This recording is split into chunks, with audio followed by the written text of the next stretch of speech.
Mga kwentong pambata. Ang alamat ni Kumari Shirley at Kamosa. Storytelling muna tayo ha. Aray ko.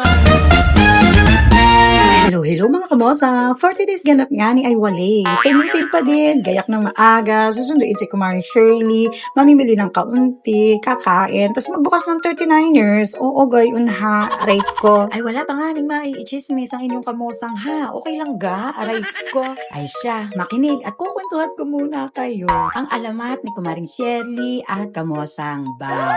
Alam niyo ba mga kamosang, since high school, magkakilala na kami ng ating Kumaring Shirley na yaan. Dini sa Puerto Galera Academy kami pumasok. At for the record ha, mababait ang inyong mga kamosang ng high school, sabi ng principal.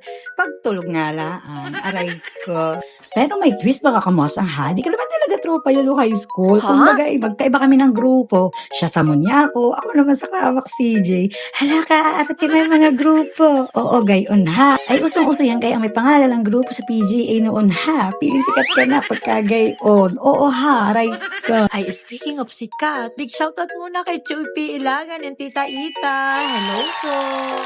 O kayo, anong pangalan ng grupo niyo dati nung high school? Palapag nga sa comment section na yan, mga kamosang. Bali, nagsimula lang kami maging close ng ating Kumaring Shirley nung magkasama kami sa isang company din sa aming lugar. Ako ay waitress, siya naman ay receptionist. Ay ipas forward na natin ng kaunti ha, at ayaw ko nang alalahanin mga kamosang lahat ng kalokohan. Ay pag sa daming nangyari, abutin tayo naman 6 weeks, kaya kukwento ko lahat-lahat. Oo, gayon ha, aray ko.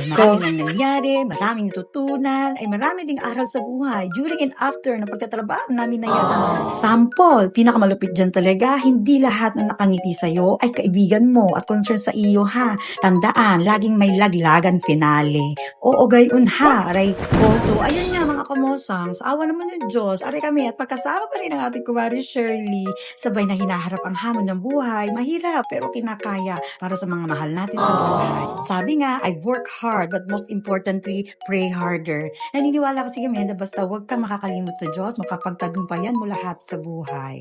Yun lang. Baka naman, makiki-follow, like, and share naman mga kamosang kung inyong nagustuhan itong munting video namin ngayon. See you on our next vlog. Bye!